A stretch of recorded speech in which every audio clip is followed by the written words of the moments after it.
స్వర్ణోదయ దీప్తిం అఖిల భువన చైతన్య ప్రసారం. నమస్కారం, మన ధర్మం కార్యక్రమానికి స్వాగతం. ఇవాటి మన ధర్మం కార్యక్రమంలో మన ధర్మ సందేహాలను నివృత్తి చేసేందుకు మనతో పాటు ఉన్నారు ప్రముఖ ఆధ్యాత్మికవేత్త బ్రహ్మశ్రీ గడ్డమనుగు రామకృష్ణమూర్తి గారు. గురుగారు నమస్కారం. శ్రీమాత్రే నమః. గురుగారు, ప్రదోష వ్రతం అంటే ఏమిటి? ప్రదోష కాలంలో చేసేటువంటి శివార్చన యొక్క ప్రత్యేకత ఏమిటి?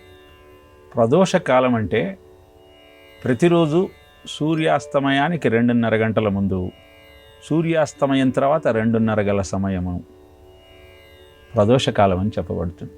కొన్ని గ్రంథాలలో 1 గంట సమయము సూర్యాస్తమయానికి ముందు, 1 గంట సూర్యాస్తమయానికి తర్వాత కూడా ప్రదోషం అని చెబుతూ ఉంటారు.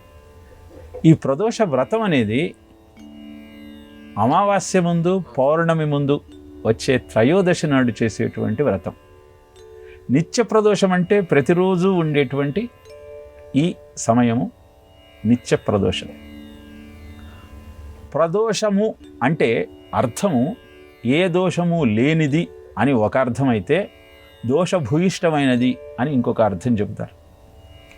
ఏదేమైనా ఈ ప్రదోష వ్రతము శనివారం నాడు ఆచరిస్తే అది విశేషమైన ఫలదాయకము అని స్కాంద పురాణం చెబుతుంది. ఆ ఐహిత్యం ఏమిటి అంటే, దేవదానవులు అమృతం కోసం సాగరాన్ని మథిస్తూ ఉన్నప్పుడు మొట్టమొదట హాలాహలం ఉద్భవించింది. భయంకరమైన ఆ విషజ్వాలలకు దేవతలు కూడా దగ్ధమవుతున్నటువంటి, దానవులు కూడా బాధపడుతున్నటువంటి పరిస్థితి ఏర్పడింది. అప్పుడు వాళ్ళు ఏం చేయాలో తెలియక శివుడిని ఆశ్రయించారు. శివుడు ఒక భూతాన్ని పంపించి ఆ హాలాహలాన్ని తన దగ్గరకు తీసుకురమ్మంటూ ఆజ్ఞాపించాడు. అలా ఆ భూతము తీసుకువచ్చిన హాలాహలాన్ని శిక్షించద హాలాహలం భక్షించద మధుర ఫలక్రియన్ అంటూ స్వీకరిస్తాడు.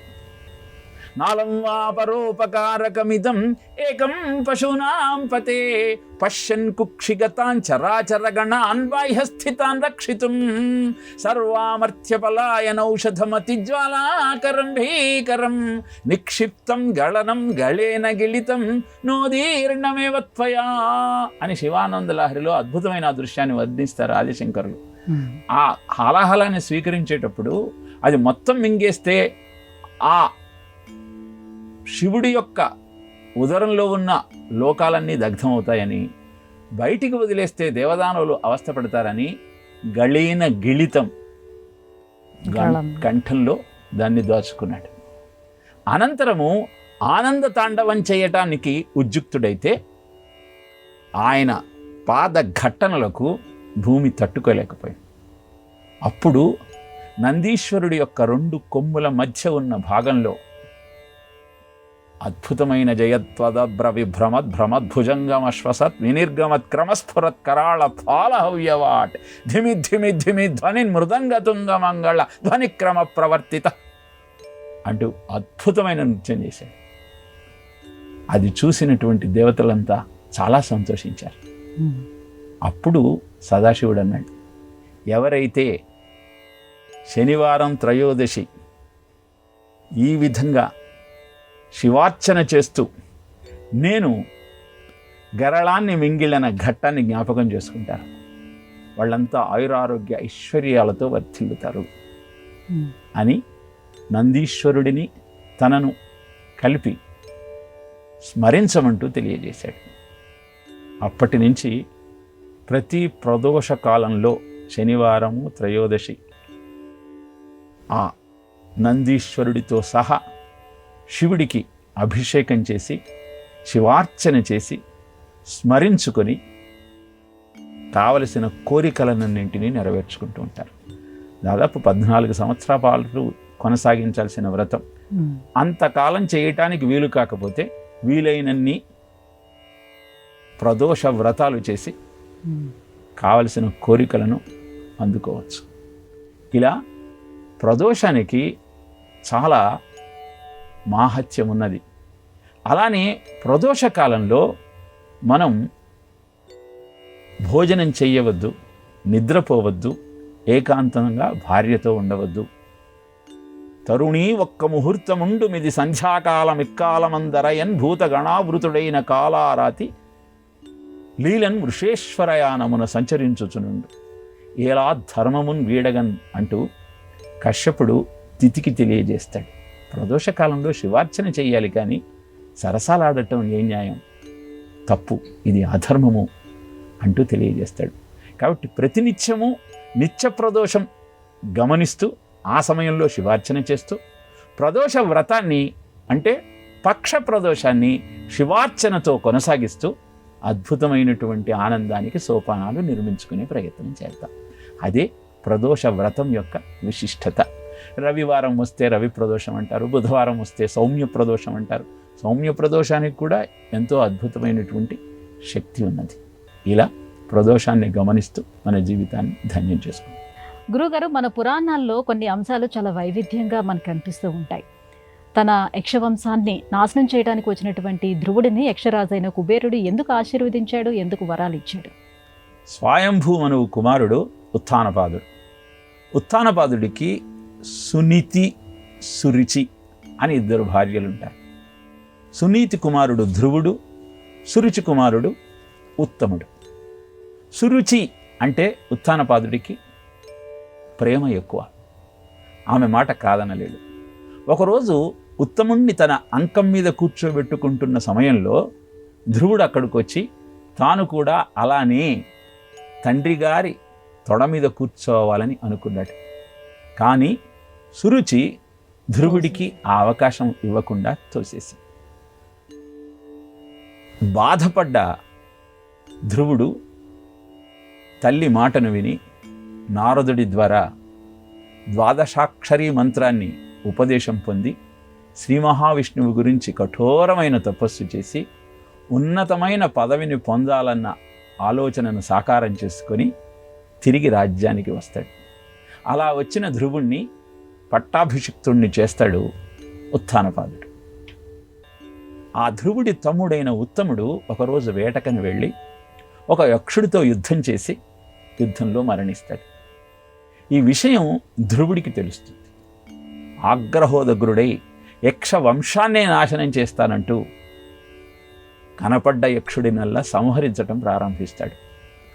ఒక్క యక్షుడు తప్పు చేస్తే యక్ష వంశాన్నే నాశనం చేయటం ధర్మం కాదని ఆలోచన చేసినటువంటి ధ్రువుడి తాత అయిన స్వయంభూమనువు ధ్రువుడి దగ్గరికి వచ్చి ఎవరో ఒక్కళ్ళు తప్పు చేశారని అందరినీ శిక్షించటం న్యాయం కాదు అంటూ ధ్రువుడికి ఉద్బోధ చేస్తాడు.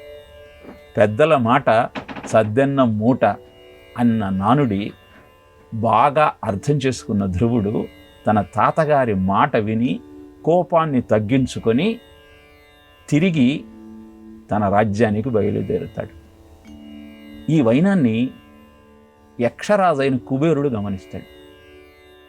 పెద్దల మాట విని తన ఆగ్రహాన్ని అణుచుకొని తన ధర్మాన్ని తెలుసుకున్న ఈ ధ్రువుడు ప్రాతస్మరణీయుడు అని భావించి ఆనందంతో ధ్రువుడి దగ్గరికి వచ్చి, మీ తాతగారి మాట విని యక్షవంశాన్ని నాశనం చెయ్యాలన్న నీ ఆలోచనను విరమించుకున్న నీ పట్ల నాకు చాలా ఆనందం కలిగింది. నీకు ఏ వరం కావాలో కోరుకో, దాన్ని ఇస్తాను అన్నాడు. అప్పుడు ధ్రువుడు అన్నాడు, నాకేం వరం కావాలి స్వామి, నిరంతరము నారాయణ స్మరణ చేసేటువంటి ఆలోచన నాలో కలుగజేయి, ఇలా నాలో కలిగిన క్రోధ వికారాన్ని మళ్ళీ నా దరి చేయనిరకుండా నన్ను కటాక్షించమంటూ కుబేరుణ్ణి ప్రార్థించాడు. ఈ కథ ఈనాటి యువతకు మనం చెప్పినట్టయితే ప్రతి చిన్న విషయానికి కోపం తెచ్చుకుంటూ పెద్దల మీద ఆ కోపాన్ని ప్రకటిస్తూ వాళ్ళకి వ్యధను కలుగజేస్తున్నటువంటి ఆ దృశ్యం మళ్ళీ మన కంట ముందు కనపడదు. పెద్దల మాటను విని తల్లిదండ్రులను గౌరవిస్తూ వారు చూపించిన మార్గంలో నడవమని మన పురాణ విద్య మనకు తెలియచేస్తూ ఉంది. దాన్ని చెప్పటం కోసమే ఈ ఘట్టాన్ని ప్రత్యేకంగా భాగవతంలో వ్యాస మహర్షి నిక్షిప్తం చేశాడు. లవకుశ ధ్రువ ప్రహ్లాద బనేహం అంటూ ప్రతి యువకుడు ఎప్పుడైతే భావిస్తాడో ఒక ప్రహ్లాదుడిలాగా, ఒక లవకుశుల్లాగా, ఒక ధ్రువుడిలాగా చిరస్థాయిగా చరిత్రలో మిగిలిపోతాడు. అది తెలుసుకోవటమే ఈ ధ్రువుని యొక్క కథ యొక్క లక్ష్యం. గురువుగారు, గణపతి స్వరూపాలలో ధూమకేతు గణపతి స్వరూపం యొక్క ప్రత్యేకత ఏమిటి? గణపతి ఈ స్వరూపాన్ని పొందటానికి కారణం? ధూమకేతు అంటే తోకచుక్క అని ఒక అర్థం. ధూమము అంటే పొగ, కేతు అంటే పతాకం. ధూమకేతు అంటే పొగను పతాకంగా కలిగినవాడు. ఈ ధూమకేతు అవతార ఆవిర్భావానికి కారణం ఏమిటి అంటే, వెనకటికి ధూమాసురుడనే ఒక రాక్షసుడు ఉండేవాడు. వాడికి పొగను విషవాయువుతో నింపి ప్రయోగించి ఎదుటివారి ప్రాణాలను హరించే శక్తి ఉన్నది. అలా శత్రువుల మీద విషవాయువును ప్రయోగించి వారిని అంతం చేస్తూ ఉండేవాడు. అలా పొందినటువంటి ఆ శక్తిని లోక వినాశనానికి ఉపయోగిస్తూ లోక కంటకుడిగా మారిన ఈ ధూమకాసురుణ్ణి వధించాలి అని దేవతలు భావించారు. ఈ ధూమకాసురుడికి తన మృత్యువు ఎప్పుడుందో తెలుసుకోవాలన్న ఆలోచన కలిగింది. దైవజ్ఞులను పిలిపించి, నా మృత్యువు ఎలా జరుగుతుందో తెలుసుకోవాలని ఉంది, నా జాతకం చూసి చెప్పండి అని. వెంటనే దైవజ్ఞులు, నీ మృత్యువు తొందరలోనే ఉంది, పక్క రాజ్యము రాణి గర్భం నుంచి జన్మించిన వాడు నీ ప్రాణం తీసేస్తాడు అని చెప్పగానే వెంటనే ఆ రాజు భార్యను రాజును వధించమంటూ తన సైనికులను పంపించాడు. అక్కడికి వెళ్ళి గర్భంతో ఉన్న ఆ రాణి యొక్క పరిస్థితిని గమనించిన సైనికులకు ఆమెను వధించటానికి మనస్సు రాలేదు. ఏకశయ్యాగతులైన ఆ దంపతుల యొక్క శయ్యను అరణ్యంలోకి తీసుకెళ్లి వదిలేశారు. రాజుకొచ్చి వధించామని చెప్పారు. గూఢచారుల ద్వారా ఈ విషయాన్ని గమనించిన ధూమకాసురుడు వెంటనే తన శక్తితో ఆ అరణ్యానికి వెళ్ళి వారిని వధించాలనుకున్నాడు. ఉదయం మేలుకో వచ్చిన ఆ రాణి సంరక్షించమంటూ ఈశ్వరుణ్ణి ప్రార్థించింది. ఆమె ప్రార్థన ఫలించి వినాయకుడు ఆమె తొడ మీద కూర్చున్నాడు. ధూమకాసురుడు అక్కడికి వచ్చి తన విషవాయువును వారి మీద ప్రయోగించాడు. దాన్ని స్వీకరించి మళ్ళీ దాన్ని ఆయుధంగా చేసి ధూమకాసురుణ్ణి వధించాడు. ఇలా ధూమకేతువు అవతారం ఆవిర్భవించింది అని పురాణ కథ. ఈ ధూమకేతు అవతారాన్ని కల్కి అవతారంతో పోలుస్తారు. ప్రపంచంలో అధర్మం పెరిగినప్పుడు, కలి విలయతాండవం ఆడినప్పుడు ఎలా కల్కిగా ఉద్భవించి శ్రీమన్నారాయణుడు వధిస్తాడో, అలానే ధూమకేతు అవతారంలో స్వయంభువుగా విలసిల్లినటువంటి ఆ గణపతి అన్యాయాన్ని అడ్డుకొని అధర్మాన్ని నాశనం చేయడం కోసం అవతరిస్తాడు. కృతయుగంలో కశ్యప అదితులకు బంగారు ఛాయతో సింహ వాహనం మీద ఉద్భవించినటువంటి ఆ స్వామి దేవాంతక నరాంతక అనే రాక్షసులను సంహరించాడు. త్రేతాయుగంలో పార్వతీ పరమేశ్వరులకు జన్మించిన ఆ స్ఫటికమూర్తి అనంతరం మయూర వాహనం మీద సింధు ఆసురుణ్ణి సంహరించాడు.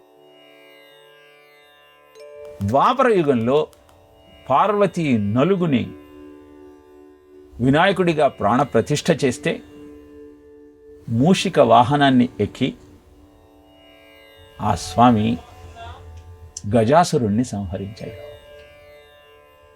ధూమకేతు అవతారంలో స్వయంభువుగా ఆవిర్భవించి గుర్రాన్ని ఎక్కి శత్రువులను సంహరిస్తాడు.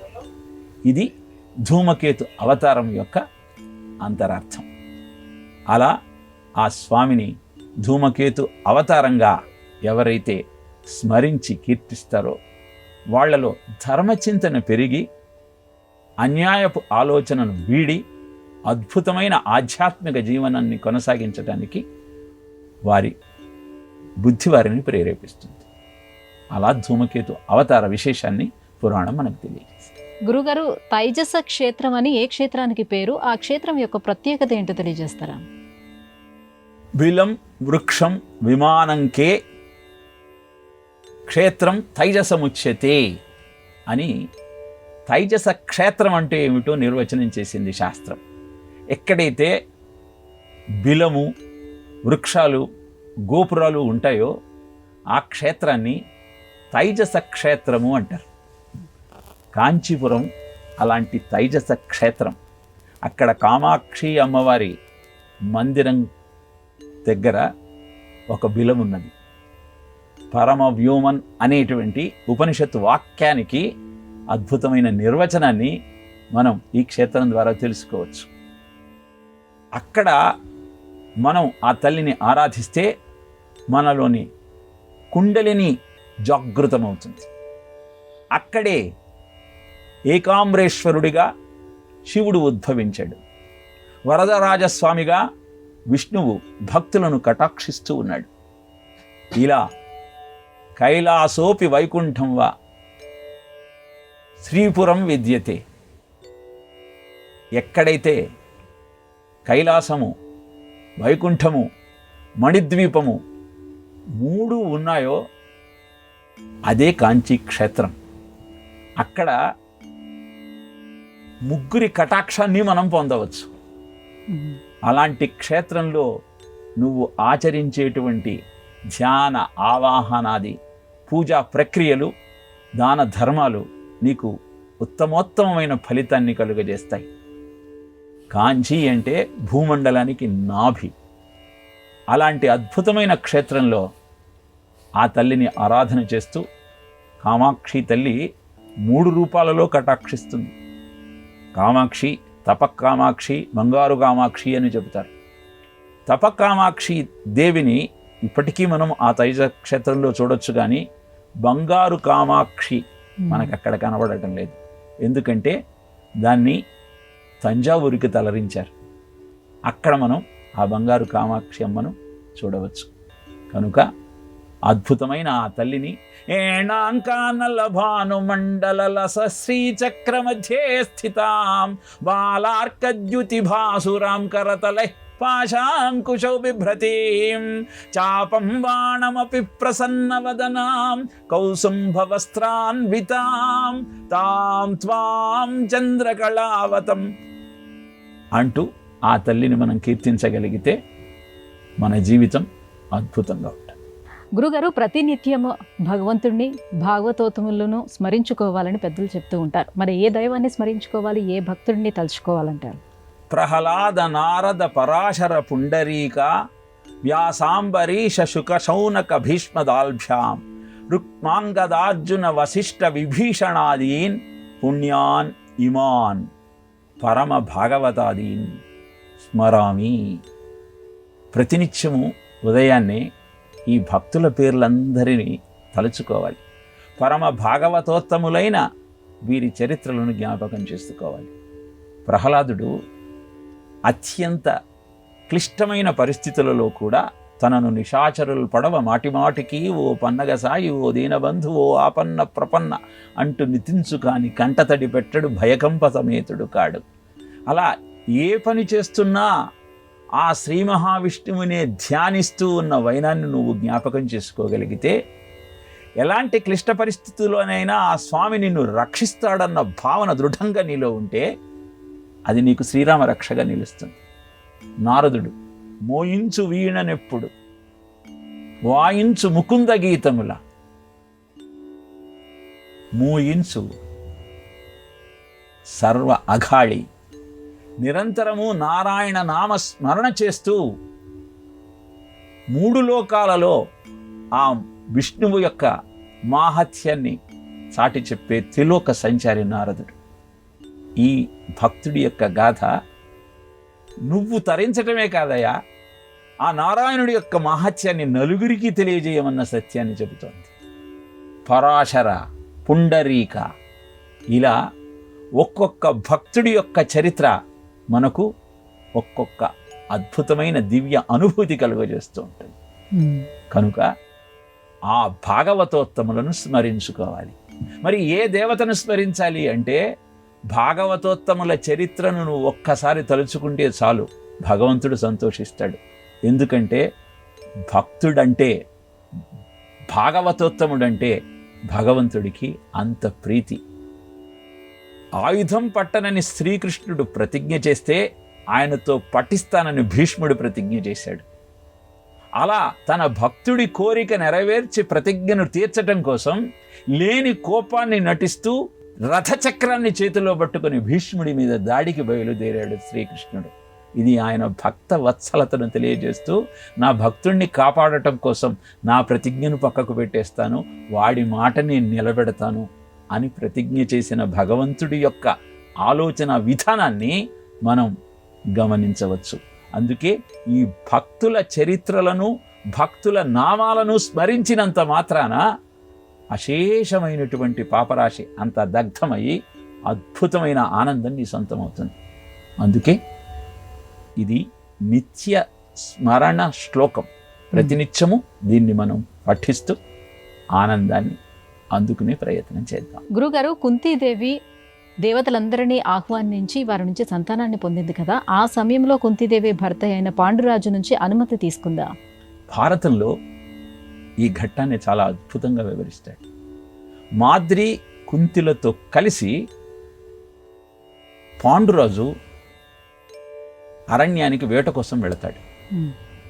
అక్కడ క్రీడిస్తున్న జంకల మీద బాణప్రయోగం చేస్తాడు. ఆ బాణానికి జింక మరణిస్తుంది. కానీ ఆ జింక కిదంబుడని ఒక ఋషి కుమారుడు. తెలియక బాణప్రయోగం చేసి బ్రహ్మహత్యకు కారణమయ్యాడు పాండురాజు. అప్పుడు ఆ కిదంబుడు రాజుతో, తెలియక నా మీద బాణప్రయోగం చేసిన కారణాన నీకు బ్రహ్మహత్య పాతకం చుట్టుకోదు, కానీ క్రీడిస్తున్న నన్ను నువ్వు వధించావు కనుక నీ భార్యలతో నువ్వు ఏకాంతంగా ఉన్న సమయంలో నీకు మరణం సంభవిస్తుంది అని చెప్పాడు. ఈ శాపాన్ని తెలుసుకున్న పాండురాజు వెంటనే సన్యాసం స్వీకరిద్దాం అనుకుంటాడు. కానీ మాద్రి, కుంతి ఇద్దరు, వానప్రస్థంలో కూడా మీరు భార్యలతో ఉండవచ్చు, అలా ముగ్గురం కలిసి వానప్రస్థాశ్రమం స్వీకరిద్దాము అని చెప్పి హిమాలయాలకు వెళ్ళి ఋషులందరితో కలిసి యజ్ఞయాగాదులు చేస్తూ నిరంతర భగవన్నామాన్ని జపిస్తూ తమ జీవితాన్ని ధన్యం చేసుకోవాలని ప్రయత్నిస్తారు. అప్పుడు అక్కడున్న ఋషులంతా బ్రహ్మలోకానికి బయలుదేరుతారు. మేం కూడా బ్రహ్మలోకానికి వస్తాం అంటూ పాండురాజు భార్యలతో సహా సంసిద్ధుడైతే ఋషులంటారు, తపశ్శక్తి కావాలి సత్యలోకానికి రావాలి అంటే సుదుర్గమమైనటువంటి ఆ బాటలో నడవాలి అంటే నీ తపశ్శక్తి నీకు దారి చూపిస్తుంది. గృహస్థుగా ఉన్న నీవు అంత తపశ్శక్తి కలిగి లేవు కాబట్టి నువ్వు సత్యలోకానికి రాలేవు అని తెలియజేస్తాడు. ఆ వార్త విన్నటువంటి పాండురాజు ఖిన్నుడవుతాడు. తాను పితృణం తీర్చుకోవాలి అంటే సంతాన యోగం లేదు, ముక్తి పొందుదాము అంటే కావలసిన తపశ్శక్తి లేదు. ఎలా అయినా సంతానాన్ని పొంది పితృరుణం తీర్చుకోవాలి అనుకొని కుంతీదేవిని అభ్యర్థిస్తాడు సంతానం పొందమని. అప్పుడు కుంతీదేవి పాండురాజుతో అంటుంది, వెనకటికి ఒక రాజు అనేకమైన యజ్ఞాలు చేస్తాడు, కానీ హఠాత్తుగా క్షయవ్యాధితో మరణిస్తాడు. భర్త దేహాన్ని వదిలేసిన వైనాన్ని చూసి ఆయన భార్య అయిన భద్ర విలవిలా ఏడుస్తూ ఉంటే ఆ రాజు, చింతించకు, నా తపశ్శక్తితో నా దేహం నుంచి నీకు సంతానాన్ని అందజేస్తాను అని మాద్రులను, శాల్వులను పుత్రులుగా అనుగ్రహించాడు స్వామి, మీరు కూడా అలా మీ తపశ్శక్తితో నాకు సంతానాన్ని ప్రసాదించండి అని ప్రార్థిస్తుంది. అప్పుడు పాండురాజు అంటాడు, ఆ రాజు మహా తపశ్శక్తి సంపన్నుడు, నాకు అంత తపశ్శక్తి లేదు, కనుక నీవే ఏదో ఒక మార్గం ఆలోచించమంటూ అభ్యర్థిస్తాడు. అప్పుడు కుంతీదేవి దుర్వాసుడు తనకు అందించినటువంటి మంత్రం గురించి తెలియచేస్తుంది. నేను అవివాహితగా ఉన్నప్పుడు దుర్వాస మహర్షి నేను చేసిన సేవకు సంతోషించి దేవతామూర్తులను ఆవాహన చేసుకొని సంతానాన్ని పొందే మంత్రాన్ని నాకు ప్రసాదించాడు. దాన్ని నేను ఇప్పుడు ఉపయోగించి సంతానాన్ని పొందుతాను అనగానే చాలా సంతోషిస్తాడు పాండురాజు. మొదట యమధర్మరాజును ఆహ్వానించి యుధిష్ఠిరుణ్ణి, వాయుదేవుణ్ణి ఆహ్వానించి భీముణ్ణి, ఇంద్రుణ్ణి ఆవాహన చేసి అర్జునుణ్ణి సంతానంగా పొందిన తర్వాత ఆ మంత్రాన్ని మాద్రికి ఇస్తుంది. మాద్రి అశ్వినీ దేవతలను ఆవాహన చేసి నకుల సహదేవులను పుత్రులుగా పొందుతుంది. ఇలా కుంతీదేవి పాండురాజు అనుమతితో పాండురాజు అభ్యర్థన మేరకు ఆయన కోరిక తీర్చడానికి పాండవులకు జన్మనిచ్చింది. గురుగారు, ఇవాళ మన ధర్మం కార్యక్రమంలో మాకు వచ్చినటువంటి ఈ ధర్మ సందేహాలన్నీ కూడా నివృత్తి చేసినందుకు ధన్యవాదాలండి. కృష్ణార్పణ. ఇదే ఇవాళ మన ధర్మం కార్యక్రమం. రేపటి మన ధర్మం కార్యక్రమంలో మళ్ళీ కలుసుకుందాం. నమస్కారం. ఈ కార్యక్రమాన్ని తిరిగి చూడాలనుకుంటే www.youtube.com/@ETV Life Spiritual లో చూడవచ్చు.